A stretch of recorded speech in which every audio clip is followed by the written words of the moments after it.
आप सभी का स्वागत है आपके अपने YouTube channel Shri Ram classes में। और इस वीडियो में हम बात करेंगे राजस्थान माध्यमिक शिक्षा बोर्ड कक्षा 10 की सामाजिक विज्ञान का पेपर जो आपके 18 अप्रैल को होने वाला है। तो 18 अप्रैल के पेपर में आपके 12 अबसद आएंगे और 6 रिक्त स्थान आएंगे। तो इस वीडियो में आपकी किताब के चारों किताबों के जितने भी अबसद बनते वो सारे और रिक्त स्थान, इन 18 प्रश्नों की जो तैयारी है वो आपकी इस वीडियो में होने वाली है। तो आप वीडियो को शुरू से अंत तक देखें। तो सबसे पहला पार्ट है आपके इसमें यूरोप में राष्ट्रवाद, जिसमें पहला प्रश्न है राष्ट्रवाद का प्रारंभ जिस देश में हुआ वह है, तो वह देश है फ्रांस। फ्रांस में सबसे पहले राष्ट्रवाद प्रारंभ हुआ था। नेपोलियन की संहिता का निर्माण कब हुआ था, तो ये 1804 में। नेक्स्ट क्वेश्चन है किसके कल्पनादर्श यानी कि यूटोपिया में दुनिया के लोग अलग राष्ट्रों के समूह में बटे हुए हैं, तो ये फेडरिक सॉर्यू। जाल वेराइन नामक शुल्क संघ की स्थापना कब हुई, तो ये 1834 में। 1815 में नेपोलियन की हार के बाद ठीक बाद 4 देशों ने सम्मेलन कहाँ पर किया था, तो ये वियना में। वियना क्या है, ये ऑस्ट्रिया की राजधानी है, ये ऑस्ट्रिया की राजधानी है। नेक्स्ट क्वेश्चन है आपके इसमें ज्यूसेप मैत्सिनी कौन था। ज्यूसेप मैत्सिनी कौन था, तो ये इटली का एक क्रांतिकारी था। 1815 में नेपोलियन को हराने वाली 4 शक्तियों में कौन सी एक शक्ति नहीं थी, तो चीन उसमें शामिल नहीं था। 8वां प्रश्न है इटली के एकीकरण में किसका योगदान था, तो काबूर का था, मैत्सिनी का था, गैरिबाल्डी का था। तो तीनों का ही जिसमें योगदान था, तो इसलिए उपरोक्त सभी इसमें सही हो जाएगा। फिर दूसरा पार्ट है भारत में राष्ट्रवाद। तो महात्मा गांधी दक्षिण अफ्रीका से किस वर्ष भारत लौटे, तो ये 1915 में भारत में आए थे। 1915 में वापस भारत लौट आए थे। दूसरा क्वेश्चन है महात्मा गांधी ने भारत में 1917 में पहला सत्याग्रह कहाँ चलाया था, तो ये चंपारण बिहार में चलाया था। चंपारण और खेड़ा, तो चंपारण बिहार में सबसे पहला 1917 में सत्याग्रह चलाया था। अगला प्रश्न है प्रसिद्ध पुस्तक हिंद स्वराज 1919 किसकी रचना है, तो हिंद स्वराज जो है वो महात्मा गांधी की रचना है। नेक्स्ट क्वेश्चन है औपनिवेशिक शासन के दौरान बहुत सारे मजदूरों को काम करने के लिए फिजी, गुयना आदि स्थानों पर ले जाया गया था। इन मजदूरों को बाद में क्या कहा गया, तो इसको गिरमिटिया मजदूर कहा गया था। कौन से एक आंदोलन का नेतृत्व सरदार वल्लभ भाई पटेल ने किया था, तो ये बारदोली किसान आंदोलन का बारदोली का जो आंदोलन था वहाँ का नेतृत्व सरदार वल्लभ भाई पटेल ने किया था। और वल्लभ भाई पटेल को ये जो सरदार की उपाधि है, तो ये सरदार की उपाधि इन्हीं बारदोली की जो महिलाएं थी उनके द्वारा दी गई थी। अगला प्रश्न है इसमें कांग्रेस के किस अधिवेशन में पूर्ण स्वराज की मांग की गई, तो ये जो लाहौर अधिवेशन था 1929 का, उसमें पूर्ण स्वराज की मांग की गई थी। अगला प्रश्न है स्वदेशी आंदोलन की प्रेरणा से किसने भारत माता की छवि को चित्रित किया था, तो भारत माता की जो छवि है, जो हम तस्वीर देखते हैं भारत माता की, वो किसने चित्रित की थी, तो अवनींद्रनाथ टैगोर ने की थी। अवनींद्रनाथ टैगोर ने।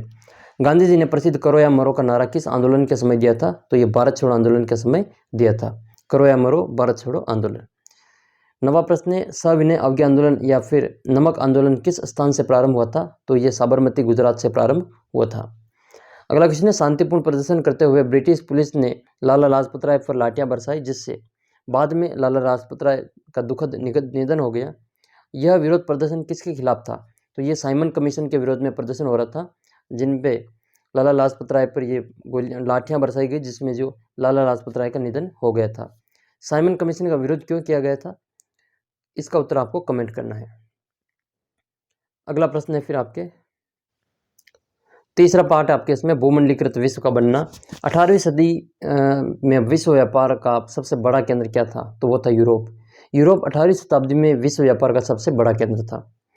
अगला प्रश्न है 1885 में यूरोपीय देशों ने मानचित्र पर लकीरें खींचकर किस महाद्वीप को आपस में बांट लिया था, तो अफ्रीका इसका करेक्ट आंसर है। अफ्रीका महाद्वीप को यूरोपीय देशों ने मानचित्र पर लकीरें खींचकर आपस में बांट लिया था। तीसरा प्रश्न है भारत में विदेशों को जाने वाले अनुबंधित श्रमिक क्या कहलाए, तो ये गिरमिटिया श्रमिक कहलाए। चौथा क्वेश्चन है 1890 में अफ्रीका में कौन सी बीमारी तेजी से फैल गई, तो ये रिंडरपिस्ट। जो रिंडरपिस्ट बीमारी वो अफ्रीका में तेजी से फैल गई थी, रिंडरपेस्ट या रिंडरपिस्ट। रिंडरपिस्ट बीमारी किससे फैली थी, तो ये पशुओं से फैली थी। पशुओं से फैली थी ये रिंडरपिस्ट बीमारी। महामंदी का प्रारंभ कब शुरू हुआ था, तो महामंदी जो है वो 1929 में शुरू हुई थी। 7वां प्रश्न है चेचक जैसे कीटाणु किस देश के सैनिकों में सबसे बड़े हथियार थे, तो ये था स्पेन। चेचक जैसे कीटाणु स्पेन देश के सैनिकों का सबसे बड़े हथियार थे। प्रथम विश्व युद्ध का प्रारंभ कब हुआ, तो ये 1914 में। 1914 में प्रथम विश्व युद्ध का प्रारंभ हुआ था। फिर नेक्स्ट क्वेश्चन आपके, विश्व बैंक और अंतर्राष्ट्रीय मुद्रा कोष ने औपचारिक रूप से कार्य करना कब प्रारंभ किया? तो ये 1947। ये जुड़वा संतान कहा जाती है, तो इनको जुड़वा संतान किनकी कहा जाती है? इसका उत्तर आपको नीचे कमेंट करना है। 10वां प्रश्न है, अमेरिकी अर्थव्यवस्था के वृहद स्तर पर उत्पादन का चलन किस दशक में शुरू हुआ? तो ये 1920 के दशक में शुरू हुआ था। G77 का जो एक समूह है वो कौन से देशों का समूह है? तो ये विकासशील देशों का समूह है, जो डेवलपमेंट नहीं हुए, अभी विकास की दौर में है, उनका ये समूह है G77। रिक्त स्थान की पूर्ति करनी है तीसरे पार्ट में से।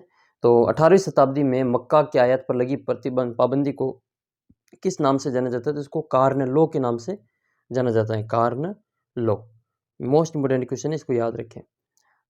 रिक्त स्थान तक वैश्विक कृषि अर्थव्यवस्था सामने आ चुकी थी, तो ये 1890 तक वैश्विक कृषि अर्थव्यवस्था सामने आ चुकी थी। नेक्स्ट क्वेश्चन है, प्रथम विश्व युद्ध आधुनिक औद्योगिक युद्ध था। आधुनिक औद्योगिक युद्ध था, इसको आप अच्छी तरीके से याद कर लें। चौथा प्रश्न है, प्राचीन काल में कौड़ियों का प्रयोग मुद्रा के रूप में किया जाता था। कौड़ियों का प्रयोग मुद्रा के रूप में किया जाता था। फिर ये आपके पॉलिटिकल साइंस की किताब है, ये सत्ता की साझेदारी, पहला पार्ट है ये। और पहला प्रश्न आपके इसमें कि निम्न में से कौन सी भाषा बोलने वाले बेल्जियम में रहते हैं? तो बेल्जियम में जर्मन भाषा बोलने वाले रहते हैं। अगला प्रश्न है, ये बेल्जियम जो है वो किस महाद्वीप में स्थित है? तो ये यूरोप महाद्वीप में स्थित है। बेल्जियम जो देश है वो यूरोप महाद्वीप का एक देश है। बेल्जियम की राजधानी क्या है? तो ये ब्रुसेल्स। बेल्जियम की राजधानी ब्रुसेल्स, ब से ब याद करना, ब्रुसेल्स बेल्जियम। बेल्जियम में कौन सी भाषा बोलने वाले तुलनात्मक रूप से ज़्यादा हैं? तो वो फ्रेंच भाषा बोलने वाले ज़्यादा हैं। नेक्स्ट क्वेश्चन है 5वां, किस देश में 1970 से 1993 के बीच संविधान में 4 संशोधन किए? तो ये बेल्जियम ने किए थे। बेल्जियम 4 अक्षर है, तो 4 इस प्रकार से थोड़ा याद रख लेना कि बेल्जियम में भी 4 अक्षर है, तो 4 संविधान संशोधन बेल्जियम ने ही किए थे। अगला प्रश्न है, 1956 में श्रीलंका ने कौन सी भाषा को राजभाषा घोषित कर दिया? तो ये सिंहली भाषा को, जो सिंहली भाषा है उसको राजभाषा घोषित कर दिया था। कब घोषित किया? तो ये 1956 में। अगला प्रश्न है, श्रीलंका के किस धर्म को मानने वाले की संख्या अधिक है? तो श्रीलंका में जो बौद्ध धर्म के जो लोग होते हैं वो सबसे ज़्यादा है, बौद्ध धर्म के लोग इसमें सबसे ज़्यादा हैं। 8वां प्रश्न है, किस देश में 2 समुदायों के बीच आपसी अविश्वास ने बड़े टकराव का रूप ले लिया? तो वो है श्रीलंका। श्रीलंका की अभी भी हालत खराब है, अर्थव्यवस्था काफ़ी खराब हो चुकी है वहाँ की। नेक्स्ट क्वेश्चन है, श्रीलंका में गृह युद्ध का अंत कब हुआ? तो अंत जो हुआ था वो 2009 में हुआ था। श्रीलंका का जो गृह युद्ध 2009 में समाप्त हो गया था। अगला क्वेश्चन है, बेल्जियम में फ्रेंच और डच बोलने वाले लोगों में तनाव कब से होने लगा है? तो ये 1950 से 1960 के बीच में। न्यायपालिका की नियुक्ति कौन करता है? तो ये कार्यपालिका करता है। अगला प्रश्न है, श्रीलंका एक स्वतंत्र राष्ट्र कब बना? तो ये 1948 में, भारत के बाद में, भारत से नीचे है तो 1 साल के बाद में ये 1948 में एक स्वतंत्र राष्ट्र बन गया था। फिर है इसमें श्रीलंका का सबसे प्रमुख सामाजिक समूह कौन सा है? तो वो है सिंहली। जो सिंहली समूह है वो श्रीलंका का सबसे प्रमुख सामाजिक समूह है। यूरोपीय संघ का मुख्यालय तो ये ब्रुसेल्स है, ब्रुसेल्स जो कि बेल्जियम की राजधानी है। भारत का पड़ोसी देश तो श्रीलंका है, नीचे आपको देखा होगा ये नीचे की ओर, भारत के नीचे जो दक्षिण में एक समुद्र में थोड़ा छोटा सा एक देश है श्रीलंका, तो ये भारत का पड़ोसी देश है। अच्छा, ये आपके मैप में भी पूछा जा सकता है। 5वां प्रश्न आपके, श्रीलंका में कुल जनसंख्या में 74% जो भाषा है वो सिंहली भाषा बोली जाती है। सिंहली जनसंख्या ये श्रीलंका की एक राजभाषा है। नेक्स्ट क्वेश्चन है, बेल्जियम की 59% आबादी, 59% जो लोग हैं वो डच भाषा बोलते हैं। कौन सी भाषा बोलते हैं? डच। फिर अगला पार्ट आपके तीसरा पार्ट है, ये दूसरे पार्ट में से ये अवसदनी आएंगे। तो तीसरा पार्ट है आपके लोकतंत्र और विविधता। पहला प्रश्न आपके, अधिकतर सामाजिक विभाजन किस पर आधारित होते हैं? जो जन्म पर आधारित होते हैं। अधिकतर सामाजिक विभाजन जो होते हैं वो जन्म पर आधारित होते हैं। दूसरा प्रश्न आपके इसमें कि श्रीलंका केवल सिंहलियों के लिए है कि मांकी समुदाय की पहचान और हितों के खिलाफ थी? तो ये तमिल समुदाय के द्वारा दी गई थी। तीसरा प्रश्न आपके इसमें, अमेरिका में 1954 से 1968 के बीच में कौन सा आंदोलन हुआ? तो ये नागरिक अधिकार आंदोलन हुआ था। चौथा क्वेश्चन है, विविधता को समाहित करने का सबसे अच्छा तरीका क्या है? तो वो है लोकतंत्र। लोकतंत्र विविधता को समाहित करने का सबसे बड़ा अच्छा तरीका है। फिर आपकी ये वन लाइनर है, ये वन लाइनर में आपके अलग वीडियो के माध्यम से आपको समझा देंगे। फिर आपके अगला पार्ट है जाति, धर्म और लैंगिक मसले। तो पहला प्रश्न आपके इसमें, भारत में जनगणना 2011 के अनुसार महिलाओं की साक्षरता दर कितनी है? तो ये 54%, 54%। नेक्स्ट क्वेश्चन है,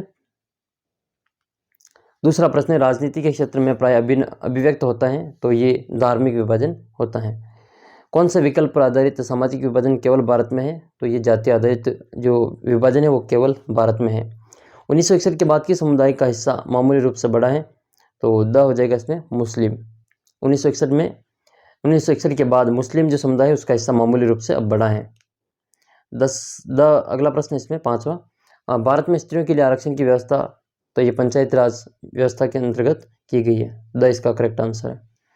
लैंगिक असमानता का आधार स्त्री और पुरुष की जैविक बनावट नहीं, बल्कि इन दोनों के बारे में प्रचलित एक तो रूढ़ छवियाँ और एक तयशुदा सामाजिक भूमिका, ये दोनों इंपॉर्टेंट है, इसको अच्छी तरीके से याद कर ले। नेक्स्ट क्वेश्चन है, 2011 की देश की आबादी में अनुसूचित जातियों का हिस्सा ये था 16.6%, 16.6%, लगभग 17%, ऐसे याद कर सकते हैं। भारत में 2011 के मुस्लिम समुदाय की आबादी कुल आबादी का ये 14.2% थी, 14.2%। प्रति 1000 लड़कों पर लड़कियों की संख्या ये लिंगानुपात कहलाती है। अभी वर्तमान में 2011 के अनुसार भारत का लिंगानुपात कितना है? नीचे आप कमेंट बॉक्स में लिखना देखें। पांचवा प्रश्न आपके इसमें, भारत में रिक्त स्थान संविधान आपकी रिक्त स्थान की पूर्ति के लिए यहाँ पे आएगा संविधान। भारत में संविधान सभी नागरिकों एवं समुदायों को किसी भी धर्म का पालन करने की आज़ादी देता है। अगला प्रश्न आपके फिर पाठ जन संघर्ष जन आंदोलन वाला है इसमें। तो जन संघर्ष और आंदोलन, पहला प्रश्न इसमें, सरदार सरोवर बांध किस नदी पर बनाए गए हैं? तो ये नर्मदा नदी पर बनाए गए हैं, गुजरात में। सूचना का अधिकार जो आरटीआई राइट टू इन्फॉर्मेशन 2005, तो ये 2005 में पारित हुआ था। इनमें सूचना के अधिकार के लिए राजस्थान की अजमेर जिले की जो अरुणा राय है, राजस्थान राज्य के अजमेर जिले की अरुणा राय, जिसको रमन मैग्सेसे पुरस्कार भी सम्मानित किया जा चुका है। तो ये सूचना के अधिकार के लिए विशेष लड़ाई लड़े थे, आंदोलन किया था इन्होंने। तो विशेष नाम याद लिया जाता है जब भी सूचना का अधिकार आता है।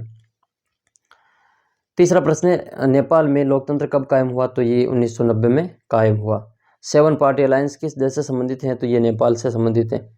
नेपाल में 7 पार्टी अलायंस संबंधित हैं। जो निम्न में से जो वर्ग विशेष हित समूह का उदाहरण नहीं है वह कौन सा है? तो मानवाधिकार संगठन, ये किसी का हित समूह का उदाहरण नहीं है। छठा क्वेश्चन है, जन आंदोलन का उदाहरण क्या है? तो पर्यावरण आंदोलन है, ताड़ी विरोधी आंदोलन है और नर्मदा बचाओ आंदोलन, तीनों ही यानी कि उपरोक्त सभी। आगे के जो प्रश्न है वन लाइनर इस पार्ट के जितने भी, उनको हम अगले वीडियो में आपके बता देंगे। अगला प्रश्न पार्ट है फिर आपकी अगली किताब है भूगोल की। तो भूगोल की पहला पार्ट इसमें संसाधन और विकास। पहला प्रश्न आपके लो एस किस प्रकार का संसाधन है? तो ये अनवीकरणीय संसाधन है, अनवीकरणीय योग्य संसाधन है, यानी कि इसका हम वापस एक बार काम में लेने के बाद में इसको वापस काम में नहीं ले सकते, इनकी इसको वापस दोबारा रूप को काम में नहीं लिया जा सकता है, एक बार खनन होने के बाद में, ये सीमित मात्रा में होते हैं। फिर दूसरा प्रश्न है जवारी ऊर्जा निम्नलिखित में से किस प्रकार का संसाधन नहीं है? तो देखो ये पुनः योग्य पूर्ति योगी भी है, अजैव भी है और मानवकृत भी है, अचक्रित ये नहीं है। पंजाब में भूमि निम्नीकरण का कौन सा मुख्य कारण है? तो अधिक सिंचाई। अगला प्रश्न है चौथा, किस प्रांत में सीढ़ीदार यानी कि सोपानी खेती की जाती है? तो वो उत्तराखंड में की जाती है। उत्तराखंड में सीढ़ीदार जो खेत बनाए जाते हैं। नेक्स्ट है निम्न में से किस राज्य में काली मृदा मुख्य रूप से पाई जाती है? तो वो महाराष्ट्र में पाई जाती है। महाराष्ट्र में जो काली मृदा विशेष रूप से पाई जाती है। अगला प्रश्न, उत्पत्तियों के आधार पर संसाधनों का कितने भागों में बांटा जा सकता है? तो उत्पत्ति के आधार पर जैव और अजैव। निम्न में से कौन सा अजैव है यानी कि जिसमें जीव नहीं होता है? तो चट्टान, पशु, मछलियाँ, पौधे, तो चट्टान इसका सही उत्तर हो जाएगा। अगला प्रश्न है 8वां, नवीकरणीय योग्य संसाधन कौन सा है? तो वन, पवन और जल, उपरोक्त सभी इसका करेक्ट आंसर होगा। अचक्रीय संसाधन कौन सा है? तो अचक्रीय संसाधन हो जाएगा इसमें जीवाश्म ईंधन। अगला प्रश्न 10वां, वेरी मोस्ट इंपॉर्टेंट क्वेश्चन है ये, रियो डी जेनेरियो पृथ्वी सम्मेलन का आयोजन कब हुआ था? तो ये 1992 में हुआ था। ये दक्षिण अफ्रीका का एक शहर है, ब्राज़ील का एक शहर है रियो डी जेनेरियो, वहाँ पर इसका आयोजन किया गया था 1992 में। भूमि एक प्रकार का प्राकृतिक संसाधन है। जलोढ़ मृदा किस फसल के लिए उपयुक्त है? तो ये चावल के लिए, गन्ना के लिए और गेहूं के लिए, तीनों के लिए उपलब्ध, इनके उपरोक्त सभी। लाल पीली मृदा कहाँ पाई जाती है? तो ये दक्कन के पठारी क्षेत्र में पाई जाती हैं। 14वां प्रश्न आपके, किस राज्य में लाल लेटराइट मृदा काजू की फसल के लिए अधिक उपयुक्त है? तो तमिलनाडु, ये साउथ के तीनों ही जिले राज्य, तमिलनाडु, आंध्र प्रदेश और केरल, ये सभी लाल लेटराइट मिट्टी से युक्त हैं और यहाँ पे काजू की फसल उत्पादित की जाती है। चादर अपर्दन के लिए कौन सा कारक उत्तरदायी है? तो वह है जल। जल चादर अपर्दन के लिए उत्तरदायी कारक है। पर्यावरण में पाए जाने वाले ऐसे पदार्थ या तत्व जिनसे मानवीय आवश्यकताओं की पूर्ति हो, उसको संसाधन कहते हैं। वेरी वेरी मोस्ट इंपोर्टेंट परिभाषा है संसाधन की। तो संसाधन की परिभाषा क्या है? पर्यावरण में पाए जाने वाले ऐसे पदार्थ या तत्व जिनसे मानवीय आवश्यकताओं की पूर्ति हो। अगला प्रश्न है, जून 1992 में ब्राजील के कौन से शहर में प्रथम अंतर्राष्ट्रीय पृथ्वी सम्मेलन का आयोजन हुआ था? ये 1992 में हुआ था। ये रियो डी जेनेरो, ये जो ब्राज़ील का एक शहर है दक्षिणी अफ्रीका का, वहाँ पे ये पृथ्वी सम्मेलन हुआ था जून 1992 को। भारत का कुल भौगोलिक क्षेत्र कितना है? तो ये 32.8, वेरी वेरी मोस्ट इंपोर्टेंट है ये, 32.8 लाख वर्ग किलोमीटर। ठीक है, लाख वर्ग किलोमीटर है ये, लाख वर्ग किलोमीटर। अगला प्रश्न है चौथा इसमें, रिक्त स्थान सुमेसर द्वारा लिखित पुस्तक है। तो ये सुमेसर द्वारा कौन सी पुस्तक लिखी गई? तो स्मॉल इन ब्यूटीफुल, ये सुमेसर के द्वारा लिखी गई थी। फसलों के बीच वृक्षों की कतार लगाना, ये रक्षक मेखला कहलाती है। क्या कहलाती है? रक्षक मेखला। एक तरफ फसलें हैं, एक तरफ और बीच में वृक्ष लग रहे हैं बड़े बड़े, तो ये रक्षक मेखला है। इसके वन लाइनर अगले वीडियो में चर्चा करेंगे। चैनल को सब्सक्राइब कर ले ताकि आपके जो ये सामाजिक के जो इंपॉर्टेंट क्वेश्चन है वो आपको यहाँ पे मिल जाएंगे। अगला पार्ट है आपके वन एवं वन्य जीव संसाधन। तो पहला प्रश्न आपके इसमें, विश्व में सारी जैव उपजातियों की कितनी प्रतिशत भारत में पाई जाती हैं? तो ये 8%।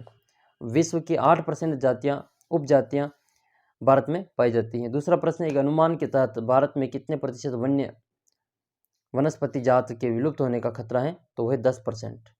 10% जो वन्य जीव हैं वो विलुप्त होने के स्थान पर है। निम्न में से कौन सा एक संकटग्रस्त जाति का श्रेणी का नहीं है? तो देखो, भारतीय जंगली गधा तो है, गेंडा भी है, शेर पूंछ वाला बंदर ये भी है, लेकिन गाय इसमें नहीं है। अगला प्रश्न है, भारतीय वन्य जीव अधिनियम कब लागू हुआ? तो ये वेरी मोस्ट इंपोर्टेंट है, 1972 में। 1972 में। निम्न में से कौन सी टिप्पणी प्राकृतिक वनस्पति जात प्राणी जात के ह्रास का सही कारण नहीं है? तो देखो, कृषि का प्रसार तो है, वृद्ध स्त्री विकास योजनाएं भी है, और तीव्र औद्योगिकीकरण शहरीकरण भी है, लेकिन पशुचारण और ईंधन के लिए लकड़ी एकत्रित करना ये नहीं है। अगला प्रश्न है, सरिस्का बाघ रिजर्व यानी कि सरिस्का टाइगर प्रोजेक्ट, ये राजस्थान के किस जिले में है? तो ये अलवर जिले में स्थित है। और अलवर जिले में इसी टाइगर प्रोजेक्ट में आपके अलवर में सरिस्का में आपके यहाँ पे हरे कबूतर पाए जाते हैं। तो आपको बताने कि राजस्थान के कौन से अभ्यारण्य में काले हिरण पाए जाते हैं? कृष्णमृग के लिए कौन सा अभ्यारण्य प्रसिद्ध है? ठीक है, वो अभ्यारण्य अपने राजस्थान के चूरू जिले में है। कोई चूरू जिले का स्टूडेंट हो तो जरूर कमेंट करें, और बाकी के स्टूडेंट भी कर सकते हैं। हिमालय यव जो लमू जो एक है, ये क्या है? तो ये एक औषधीय पौधा है। ये क्या है? एक औषधीय पौधा जो कि संकटग्रस्त है। एक तो ये हिमाचल प्रदेश में पाया जाता है, एक अरुणाचल प्रदेश में। हिमाचल प्रदेश और अरुणाचल प्रदेश दोनों देशों में ये हिमालयन यव पाया जाता है। वन विभाग के अनुसार वनों का प्रकार है। तो देखो, वन विभाग के अनुसार वनों का प्रकार हो जाएगा इसमें आरक्षित, रक्षित और अवर्गीकृत, और उपरोक्त सभी। तो उपरोक्त सभी इसका करेक्ट आंसर है। नेक्स्ट क्वेश्चन है फिर आपके लिए। अच्छा, आपको एक प्रश्न का उत्तर कमेंट करना है कि एक सींग वाले गेंडे भारत में कहाँ पाए जाते हैं? एक सींग वाले गेंडे भारत में किस अभ्यारण्य में या किस राष्ट्रीय उद्यान में पाए जाते हैं? फिर आपके जल संसाधन वाला पार्ट है इसमें, बांधों को आधुनिक भारत का मंदिर किसने कहा? तो मैंने एक पोस्ट में भी डाला था यह प्रश्न, तो इसका उत्तर हो जाएगा जवाहरलाल नेहरू। किस नदी को बंगाल का शोक कहते हैं? तो दामोदर को बंगाल का शोक कहते हैं। अगला प्रश्न है, राजस्थान में वर्षा जल संग्रहण को क्या कहते हैं? तो ये वर्षा जल संग्रहण की एक पद्धति है टाँका। किस नदी पर टिहरी बांध बनाया जा रहा है? तो ये भागीरथी नदी पर टिहरी बांध बनाया जा रहा है, जो कि उत्तराखंड में है। विश्व के जल के आयतन का कितना प्रतिशत अलवणीय है? तो 2.5 ही अलवणीय, बाकी सारा खारा जल है। ठीक है। अगला प्रश्न है, पहाड़ी पर्वतीय क्षेत्रों में जल संग्रहण के लिए कौन सी विधि अपनाई गई है? तो वो हो जाएगी गुल या कुल। नागार्जुन बांध किस नदी पर है? तो नागार्जुन बांध तो ये आपकी कृष्णा नदी पे, ये साउथ की जो नदियाँ हैं उसमें शामिल है। नागार्जुन बांध आपके जो मैप आएगा उसमें भी ये पूछा जा सकता है। एक तो कृष्णा नदी को आप याद रखें और एक नागार्जुन सागर बांध को। कौन सी परियोजना राजस्थान मध्य प्रदेश की संयुक्त परियोजना है? तो वो हो जाएगी चंबल घाटी परियोजना। अगला प्रश्न है, पृथ्वी के धरातल जल का कितना प्रतिशत खारे जल का है? तो वो हो जाएगा इसमें 97। बाकी जो 2.4% जल ऐसा है जो अलवणीय है। जयपुर शहर को किस पेयजल परियोजना से आपूर्ति हो रही है? तो बिसलपुर बांध परियोजना से ये जयपुर को जो पेयजल की सप्लाई हो रही है। अच्छा, आपको ये बताने कि ये बिसलपुर बांध कहाँ पर है? जो बिसलपुर बांध है वो कहाँ पर है? बिसलपुर बांध और कौन सी नदी पर यह बना हुआ है? इसका उत्तर आपको नीचे कमेंट करना है।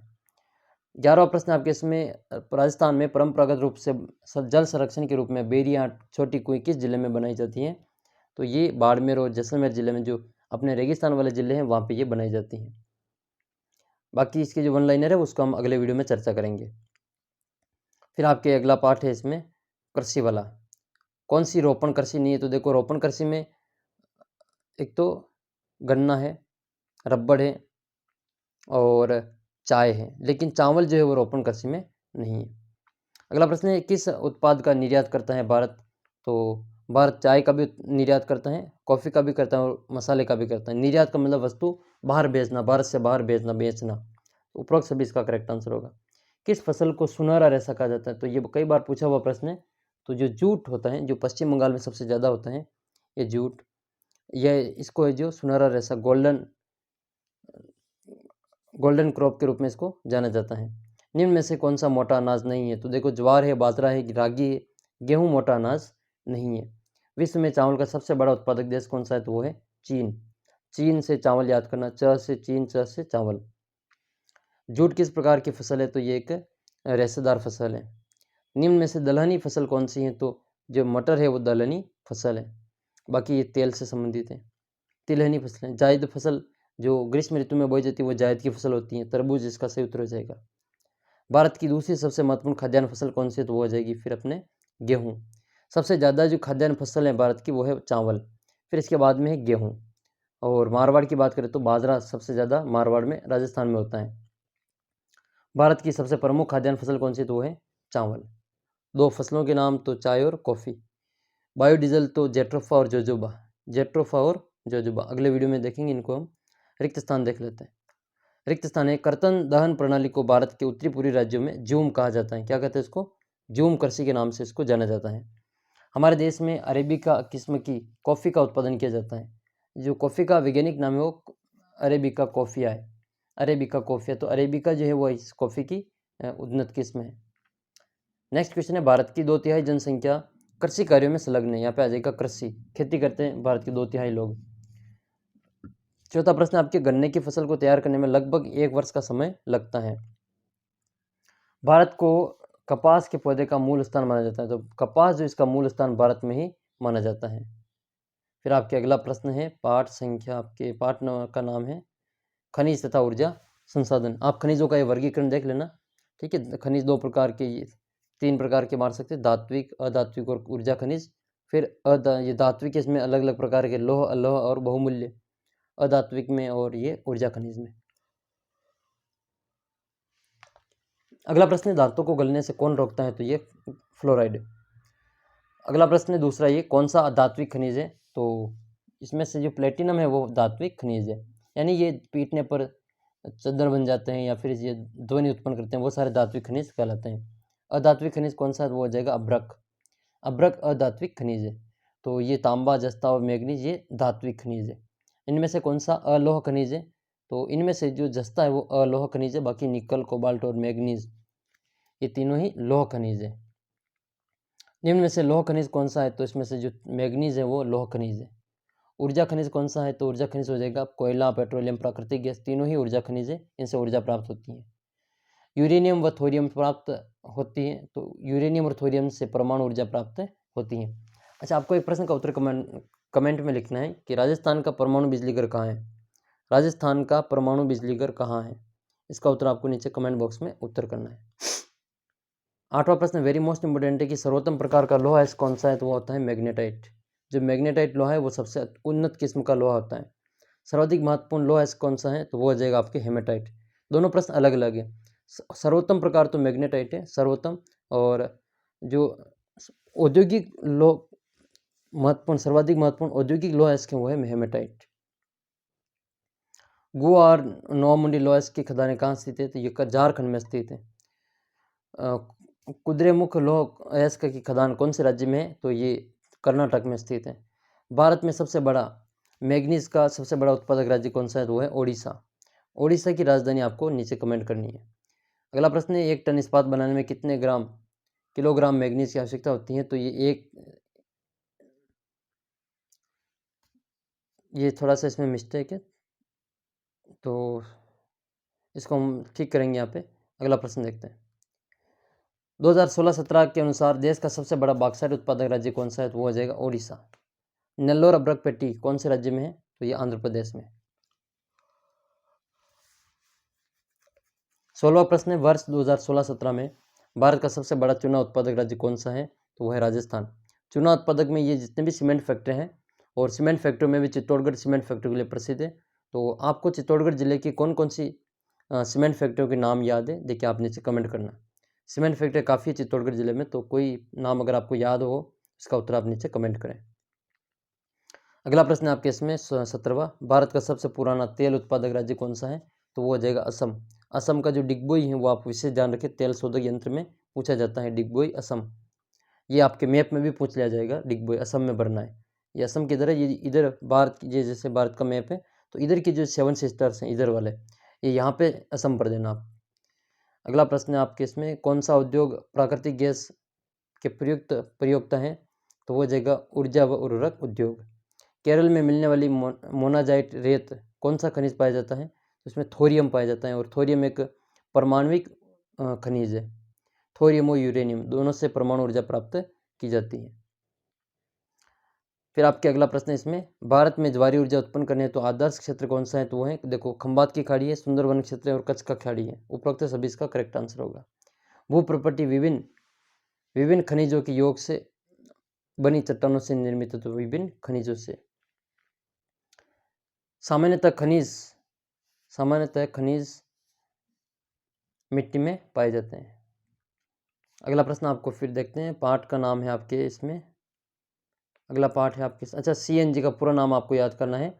सीएनजी का पूरा नाम क्या होता है? सीएनजी का पूरा नाम ये रहा, सीएनजी का पूरा नाम, कंप्रेस्ड नेचुरल गैस, संपीड़ित प्राकृतिक गैस। तो आपको एलपीजी का पूरा नाम लिखना है। आप एलपीजी तो जानती है, सभी घरेलू जो सिलेंडर होता है वो एलपीजी का सिलेंडर होता है। देखिए, इसका पूरा नाम क्या होता है नीचे करना, कमेंट बॉक्स में लिखना है इसको। अगला पाठ है फिर आपके, पाठ नाम है इसमें, पाठ का नाम है विकास। ये आपके अर्थशास्त्र की किताब है, उसमें से प्रश्न पूछ रहे हैं। अब इकोनॉमिक्स वाली किताब है ये। तो पहला प्रश्न है, दो देशों की तुलना करने के लिए सबसे अधिक महत्वपूर्ण क्या है? तो आय। प्रति व्यक्ति आय के अनुसार दो देशों की तुलना की जा सकती है। मानव विकास के लिहाज से किस देश की स्थिति भारत से बेहतर है? तो वह श्रीलंका। लेकिन अभी के लिए आप याद कर लेना श्रीलंका, लेकिन अभी श्रीलंका की हालत काफ़ी ख़राब है, आप जान रहे हैं इस श्रीलंका की हालत को। तीसरा प्रश्न, इच्छाओं और आकांक्षाओं की पूर्ति किसका लक्ष्य है? तो ये विकास का लक्ष्य है। औसत आय को क्या कहा जाता है? तो औसत आय को प्रति व्यक्ति आय कहा जाता है। कौन सा संगठन मानव विकास रिपोर्ट तैयार करता है? तो ये यूएनडीपी। यूएनडीपी जो संगठन है वो मानव विकास रिपोर्ट तैयार करता है। कौन सा ऊर्जा आपका परंपरागत स्रोत है? तो इसमें हो जाएगा कोयला।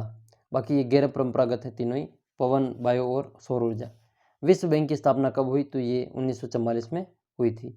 7 वर्ष या उससे अधिक आयु के लोगों का साक्षर जनसंख्या अनुपात क्या कहलाते हैं? इसको साक्षरता दर कहते हैं। वे संसाधन जो कई वर्षों के उपयोग के बाद समाप्त हो जाते हैं तो क्या कहलाते हैं? वो गैर नवीकरणीय संसाधन कहलाते हैं। 2018 में के आंकड़ों के अनुसार विश्व में भारत का विकास सूचकांक क्रमांक 130 था। 130 मोस्ट इंपोर्टेंट है ये। फिर आपके रिक्त स्थान है, विकास की वह प्रक्रिया जिसके द्वारा राष्ट्रीय आय एवं प्रति व्यक्ति आय की दीर्घकालीन वृद्धि होती है, वह आर्थिक विकास कहलाता है। ख है इसमें, किसी राष्ट्र का आर्थिक विकास, आर्थिक, सामाजिक, राजनीतिक विकास राष्ट्रीय विकास कहलाता है। किसी भी देश का आर्थिक, सामाजिक और राजनीतिक विकास उसका पूरे राष्ट्र का विकास होता है, तो राष्ट्रीय विकास।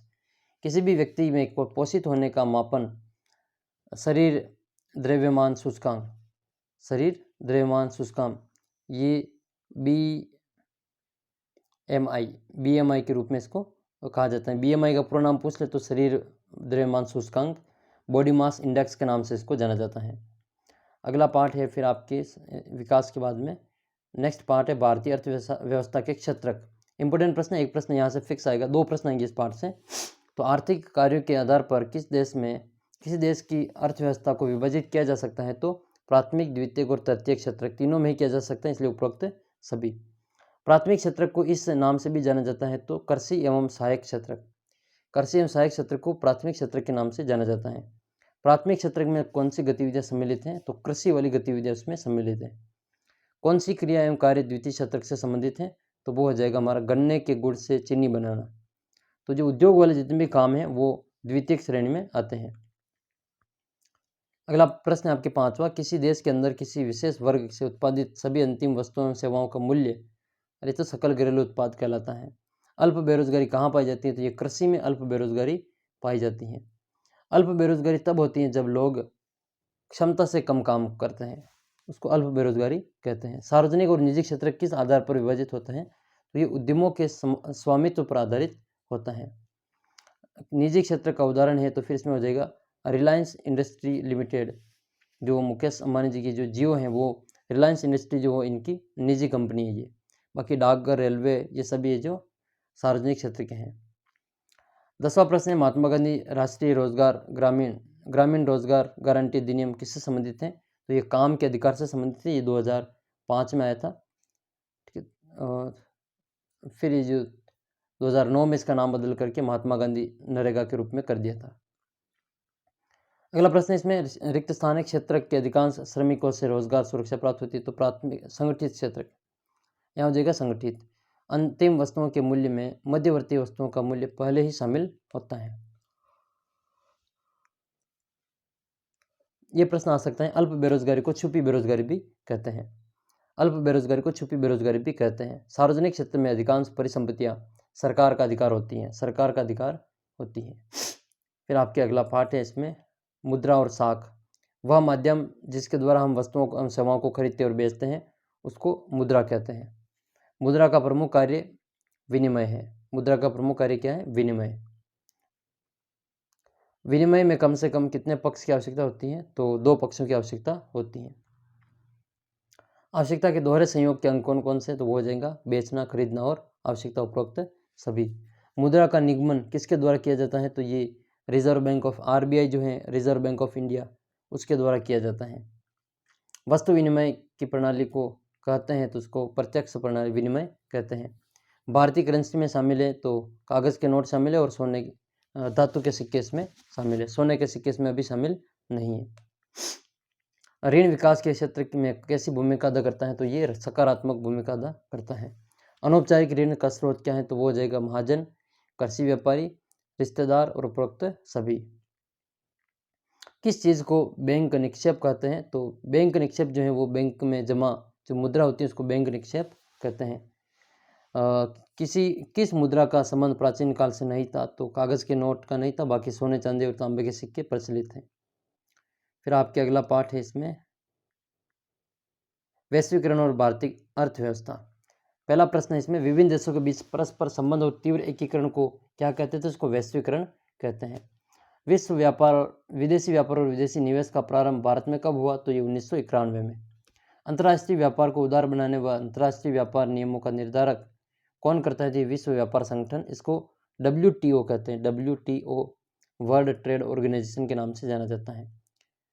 चौथा प्रश्न आपके इसमें एक से अधिक देशों में अपनी औद्योगिक इकाइयां व कार्यालय स्थापित करती हैं तो वह बहुराष्ट्रीय कंपनियां होती हैं। 2 या 2 से अधिक देशों के बीच वस्तुओं और सेवाओं का आदान प्रदान, ये विदेशी व्यापार कहलाता है। वैश्वीकरण ने जीवन स्तर में सुधार एवं ज़्यादा सुविधाएं प्रदान की है तो वह है विकसित देशों को। बहुराष्ट्रीय कंपनियां किस रूप में ज़्यादा संपन्न मानी जाती हैं, तो तकनीकी रूप से भी, वित्तीय रूप से भी और वस्तु और सेवा की गुणवत्ता में भी उपरोक्त सभी है। प्रतिस्पर्धा और वैश्वीकरण के दबाव का सबसे अधिक प्रभाव किस पर पड़ा है, तो वो पड़ा है श्रमिकों पर। श्रमिकों पर सबसे अधिक प्रभाव पड़ा है। 9वां प्रश्न आपके भारतीय अर्थव्यवस्था में बहुराष्ट्रीय कंपनियों में के योगदान में क्या प्रभाव पड़ा है, तो विदेशी निवेश में वृद्धि हुई है। न्याय संगत वैश्वीकरण हेतु सरकार के प्रयास होने चाहिए, तो ये व्यापार एवं निवेश अवरोधकों का उपयोग, श्रमिक कानूनों का उचित क्रियान्वयन और छोटे उत्पादकों के कार्य का निष्पादन में सुधार और उपरोक्त सभी। फिर आपके रिक्त स्थान भरने इसमें भूमि भवन मशीन तथा अन्य उपकरणों की खरीद हेतु किया गया व्यय, उसको निवेश कहते हैं। क्या कहते हैं? निवेश। विश्व व्यापार संगठन में वर्तमान में कितने सदस्य हैं? इसका उत्तर आपको कमेंट करना है। WTO में वर्तमान में कितने सदस्य देश हैं? इसका उत्तर आप नीचे कमेंट करना। देखें अगला प्रश्न है आपके इसमें, वैश्वीकरण को संभव बनाने में महत्वपूर्ण कारक क्या है? तो वो है प्रौद्योगिकी का तीव्र विकास। आयात पर लगाया गया कर एक व्यापार अवरोधक का कार्य करता है। एक भारतीय बहुराष्ट्रीय कंपनी कौन सी इन दोनों में से? तो फोर्ड तो विदेशी, तो टाटा मोटर्स जो जमशेदजी टाटा है उनके द्वारा स्थापित है। ये रतन टाटा आपने नाम सुना होगा। तो ये टाटा मोटर्स ये भारतीय बहुराष्ट्रीय कंपनी है। अच्छा, उसका जो विश्व व्यापार संगठन में वर्तमान में कितने सदस्य देश है? तो उसमें 160 है, 160 देश हैं।